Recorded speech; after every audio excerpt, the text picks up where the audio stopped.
क्या होगा अगर कोई कहे कि किसी देश में विस्फोटक रखना उन्हें फोड़ने से भी बड़ा अपराध हो सकता है?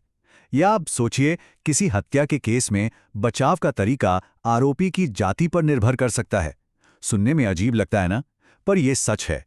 ये जानना बड़ा दिलचस्प है कि दुनिया के अलग-अलग देश अपराध और न्याय के बारे में कितना अलग सोचते हैं। हाँ, ये सब जानना दिलचस्प तो है, पर सवाल ये उठता है कि किसी एक देश को दूसरे देश के कानूनों से आखिर क्या लेना देना? ये सिर्फ एक दिमागी कसरत नहीं है। इसका जवाब हमारे अपने कानूनी सिस्टम को देखने के नजरिए को पूरी तरह से बदल सकता है। ठीक है, तो चलिए इस मामले में थोड़ा और गहराई से उतरते हैं। कानूनों की तुलना करना सिर्फ अलग-अलग देशों की जानकारी इकट्ठा करना नहीं है, बल्कि ये अपने ही कानूनों के अंदर छिपी हुई सोच को चुनौती देने का एक बहुत पावरफुल तरीका है। जरा इस ऐतिहासिक कोर्ट को देखिए। फॉयरबाख ने कानून को एक भाषा की तरह देखा, और ये आइडिया बहुत गहरा है। जैसे अलग-अलग भाषाएं हमें दुनिया को देखने और समझने के अलग-अलग तरीके देती हैं, ठीक वैसे ही अलग-अलग कानूनी सिस्टम हमें न्याय को समझने के अलग-अलग रास्ते दिखाते हैं। तो हम जिस चीज की बात कर रहे हैं उसे कहते हैं तुलनात्मक आपराधिक कानून। आसान भाषा में कहें तो इसका मतलब है दुनिया भर के कानूनों को एक दूसरे के बगल में रखकर देखना और फिर ये समझना कि इससे हमें क्या पता चलता है, न सिर्फ दूसरे देशों के बारे में बल्कि सबसे ज्यादा हमारे अपने कानूनों के बारे में। तो चलिए अब दुनिया का एक छोटा सा चक्कर लगाते हैं और कुछ ऐसे हैरान करने वाले उदाहरण देखते हैं जो बताते हैं कि कानूनी सोच कितनी कितनी अलग हो सकती है। शुरुआत करते हैं जर्मनी से। देखिए, वहाँ एक बहुत बुनियादी कानूनी सिद्धांत है कि आप किसी को उस काम के लिए सजा नहीं दे सकते जो करते समय गैरकानूनी नहीं था। सिंपल है। लेकिन जब जर्मनी एक हुआ तो एक बड़ी दुविधा सामने आई। उन पूर्वी जर्मन सैनिकों का क्या किया जाए जो भागने वालों को सीमा पर गोली मारते थे?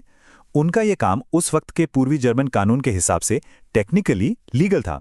तब एक ऐतिहासिक फैसले में अदालत ने इस नियम को एक तरफ रख दिया।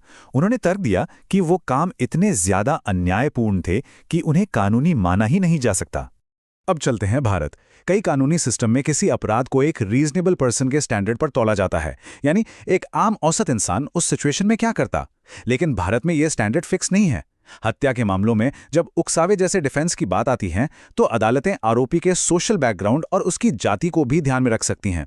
इसके पीछे तर्क यह है कि जो चीज एक ग्रुप के इंसान के लिए एक नॉर्मल रिएक्शन हो सकती है वो शायद दूसरे के लिए ना हो। यह दिखाता है कि कैसे कल्चर कानून की बुनियादी परिभाषाओं को भी बदल सकता है। जापान का मामला तो बिल्कुल ही अलग है। वहां दुनिया में सबसे कम कैदियों की दर में से एक है। ऐसा क्यों है? इसकी एक बड़ी वजह यह है कि वहां सिस्टम के हर लेवल पर अधिकारियों को जबरदस्त छूट दी गई है। पुलिस, प्रोसिक्यूटर और जज, ये लोग अक्सर केस फाइल करने के बजाय सुलह और गलती मान लेने पर ज्यादा जोर देते हैं। ये सिस्टम समाज में शांति बनाए रखने की उनकी जो कल्चरल प्राथमिकता है उसे दिखाता है। हम सबने सुना है कि कानून ना जानना कोई बहाना नहीं होता, है ना? साउथ अफ्रीका में ये बात पूरी तरह से लागू नहीं होती। ज्यादातर देशों में अगर किसी को पता नहीं है कि कोई कानून है तब भी उस पर केस चल सकता है। लेकिन साउथ अफ्रीका में अगर कोई सच में ईमानदारी से नहीं जानता था कि वो जो कर रहा है वो गैर कानूनी है तो ये एक वैलिड डिफेंस हो सकता है, भले ही उसकी गलती कितनी भी बेतुकी क्यों ना लगे।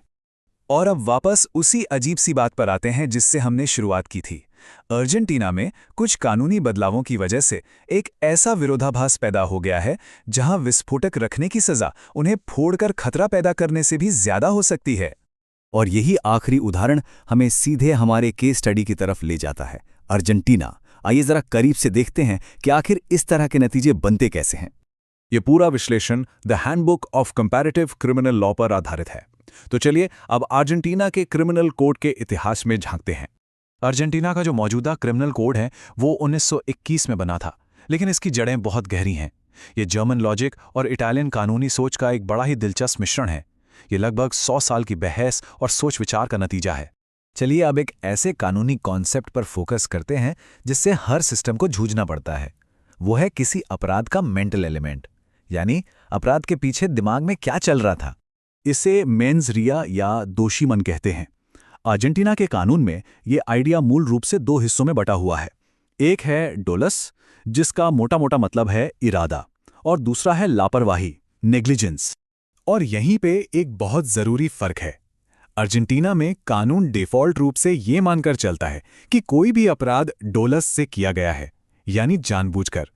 लापरवाही का केस तभी बनता है जब कानून में खास तौर पर ऐसा लिखा हो। ये एक बहुत ही अहम बात है। अब इस डोलस को भी और गहराई से समझने के लिए दो हिस्सों में तोड़ा गया है। पहला हिस्सा है कॉग्निटिव, यानी संज्ञानात्मक। इसका मतलब है क्या करने वाले को पता था कि वो क्या कर रहा है। और दूसरा है नॉन कॉग्निटिव, यानी उस काम के नतीजे को लेकर उसका रवैया कैसा था। क्या वो उस नतीजे को चाहता था या उससे कोई फर्क ही नहीं पड़ता था। इस लॉजिक का एक सीधा नतीजा निकलता है। अगर किसी से कोई तथ्यात्मक गलती हो जाए, मतलब मान लीजिए उसे लगता है कि वो चीनी उठा रहा है पर असल में वो जहर है, तो वो पहला हिस्सा यानी कॉग्निटिव वाला पूरा ही नहीं हुआ। और अगर वो पूरा नहीं हुआ तो कानून की नज़र में वहां डोलस हो ही नहीं सकता। और यहीं पर एक विरोधाभास सामने आता है। इस तर्क के हिसाब से कोई ऐसा व्यक्ति जो हद से ज्यादा बेपरवाह है और अनजाने में बहुत बड़े खतरे पैदा कर देता है, उसे शायद सिर्फ लापरवाह माना जाएगा। जबकि कोई दूसरा ज्यादा सावधान व्यक्ति, जिसे एक छोटे से भी जोखिम का पता था, उसे जानबूझकर काम करने वाला माना जा सकता है। तो चलिए अब थोड़ा पीछे हटते हैं और सोचते हैं कि ये सब हमें सिखाता क्या है। इस सब का बड़ा आइडिया क्या है।